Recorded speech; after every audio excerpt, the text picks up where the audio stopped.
So, hi everyone. Thanks for tuning in. This is the first of a series of Google Hangout on-air events that we'll be conducting for CSU-Pueblo. It's designed to help sort of answer a lot of the common questions that students have today. Our focus is going to be on financial aid. And so we've got a few representatives from all over campus. My name is Joey Donaghy. I'm one of our admissions counselors here.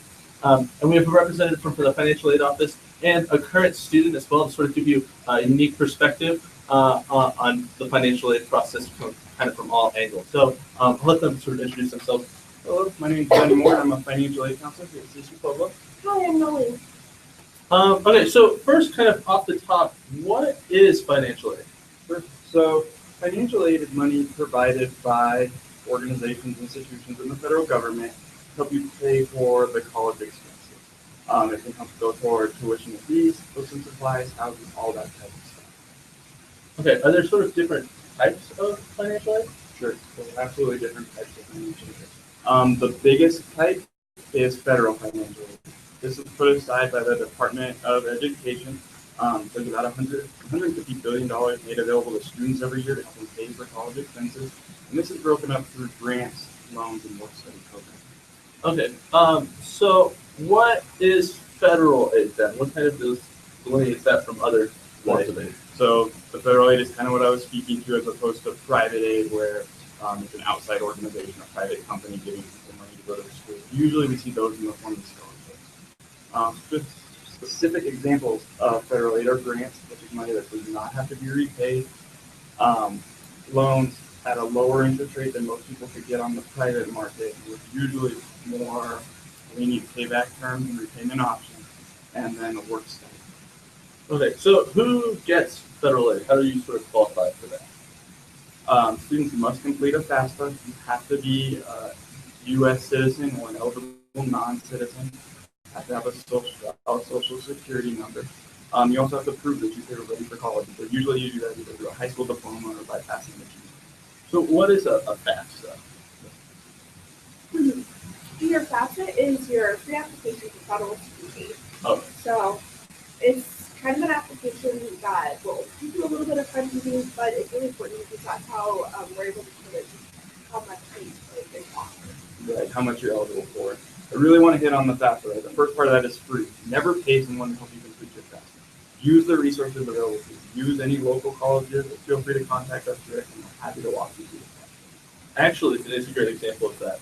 CSU-Pueblo today is participating in College Goal Sunday, where all over campuses and universities help students fill out their FAFSA for free. So families can come to campus and sort of get assistance from the experts at filling out their FAFSA. So how would you apply? You go to the FAFSA website, and then what do you sort of do from there? So you go to FAFSA.ed.gov, and the first thing that you're going to do is create a federal student aid ID, or an FSA ID. And this is your electronic signature. It's how you're going to log into the FAFSA, and it's how you're going to sign that everything on there is true and accurate. You want to be really careful not to share your FSA ID with anybody else. If you're a dependent student, your parents will also need a separate FSA ID. It does need to be linked to a separate email address. So you can have them through the Okay, so you just have to fill out the FAFSA sort of your first year in school, and then you'll have it for the rest of your career in school, or is that not the case? No? No. You do have to fill it out every single year. It's based on tax information, your own private information. If you have a change in your tenancy status, that's something you have to fill it out every single year. Okay. Should I still fill out the FAFSA even if I don't think I'm not interested in maybe taking out federal aid? Yes. Make sure that you're still doing it no matter what, just because other private institutions, you're look at your FAFSA, that kind of thing, to see what they can offer you. Sure, some private scholarships will ask for FAFSA information. Also, if you might use federal loans, it's worth doing it, even if you probably aren't, still worth it just to have as a backup run. You're not required to use it. And then work study, you do have to have a FAFSA to go with it. Okay, so we've talked about sort of completing this FAFSA application. What sort of specific information do I need to have ready to go to complete my FAFSA? Make sure that you have your social security number, that kind of thing. Any basic information. If you are independent, you do need to have your parents' tax information as well as your own. If you're independent, it'll just be your. Right, it's pretty straightforward. as you're going through the FAFSA, every time you click in the box, a little help box pops up on the right-hand side that tells you exactly what they're looking for. So don't let just get stuck on something. Contact us in the financial aid office. So let's just say I've completed my FAFSA. What now? Where do I go from here? Sure. So the first thing that's going to happen is you're going to receive a student aid report. Usually that arrives in 2 days. You'll get an email with a link to it online. You'll want to review that really closely to make sure everything is accurate. Some of the biggest mistakes we see is that social security numbers don't match up with birthday, so make sure all that stuff is exactly right. Along with that, you'll want to look at the comment codes on the FAFSA. Sorry, they'll give you some additional information if anything else is required of you. They'll also let you know if you've been selected for a process called verification. Well, could you explain a little bit about that? I have a lot of students ask me about verification. What exactly is that? So 1 in 3 students, or approximately 1 in 3 students, get selected for this process. And it's just having to make sure that everything on your FAFSA is true and accurate. Doesn't mean that you did anything wrong or that the government doesn't trust you. It's just kind of a safety thing to make sure people are filling it out correctly. The school will ask you for additional financial information, and so don't be surprised when they start sending letters or emails requesting that. And how would you know if you've been selected for verification? Sure. So on your SAR, your essay, your student aid report, you'll see that there's a specific message in the comment code that says you've been selected for verification. The school has the authority to request additional documentation. Okay, this is a question I get a lot. How much aid will I get? How do I know how much money I'll actually receive? It depends on a lot of factors. Excuse me. One of the primary ones is what your cost of attendance is going to be for your student. So make sure that you're kind of keeping in mind if you're a full-time student, half-time student, if you are taking that is taking enough credits, what your tuition and fees are looking at. Any other miscellaneous costs, room and board, keep in mind those different things when it comes to that. And then, sure. So the school creates a cost of attendance using the tuition and fees at the school, usually 15 credit hours, because that's kind of the standard that a student takes. Room and board fees, personal miscellaneous expenses such as traveling around the local area.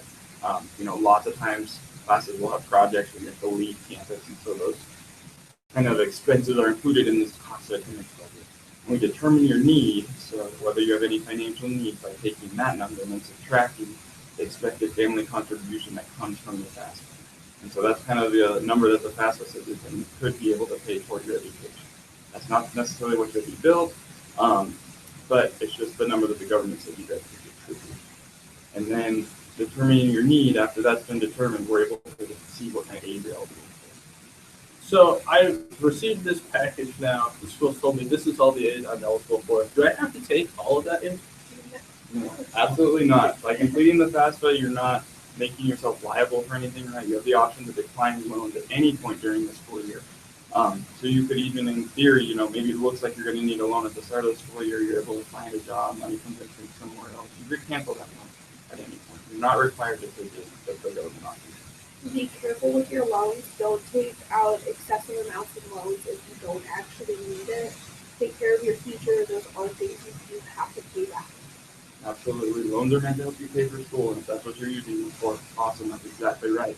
But don't use it to go out and party. Don't use it so you have, extra money for gas, that kind of stuff.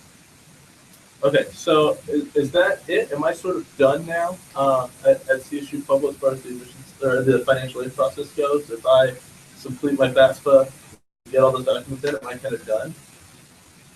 No. No, usually you are not done at that point. You watch it for your award letter. That'll give you instructions on what to do next. For CSU-Pueblo in particular, you'll want to log into your student account, called your POS account. You'll go in there. It'll list if you need any additional documentation from you. If you're going to be borrowing loans, there are some additional requirements that you'll have to complete online. You'll also have to accept or decline or reduce the aid as you see fit through your student account. So make sure to stay on top of it. Really best practices to try to get everything figured out during the summer. Really like to have it squared away so that you roll into August and the first week of classes and not having to worry about the financial aid side. Is there anything you need to do in particular for CSU-Pueblo that's kind of unique about the financial aid process? the foundation scholarship application. When you log on to your pause, there's going to be like a link to the side that on the left hand side will say scholarship. So to get on there, it is going to take you about 35, 40 minutes to complete it. It's very quick. And out information for what like things we want you to do. You might have a couple essays you have to write, but it does get sent out to over 100 scholarships here on campus. So instead of doing like 100 applications for 100 scholarships, you're doing one application for 100 scholarships. So it's big effective. Absolutely. Use the tools available to you. You're able to copy and paste the questions, right? So pull the questions out, use a Word document, type it up, take your time with it. If you have a teacher that you're cool with, a high school teacher, have them take a look at it, edit it, and then get it submitted. The hard deadline for the foundation scholarship is March 1st. So FAFSA has a priority deadline on March 1st, but we accept FAFSA all throughout the school year. This scholarship application is a hard deadline. Okay, so are there any sort of special types of aids you can get here on campus that maybe the other institutions? Sure. So we do have different types of institutional aid. One of them is our automatic merit scholarship. We take your high school test scores, so ACT or SAT, your GPA and class rate, and you may be eligible to fit into one of the 4 automatic merit scholarships based on that. If you don't qualify for that, we also have a commitment to Colorado scholarship. So if you're a Colorado resident, you can, and have a 3.0 GPA and full time, you can get a scholarship for that as well. If you're a first generation student, if your parents have never attended a 4-year college, you can go with that. So institutions do have scholarships, and those will usually be awarded on your award letter. Okay, great. I think that covered pretty much all of it. Are there any sort of questions that the good people of the internet have for us? I think our Q&A section isn't quite opened up yet, but let's see if we can do that right now. Open that up. For some reason, it doesn't want us to do that. Well, maybe if you could just post on the Hangout page if you have any questions, and we could kind of answer those for you there.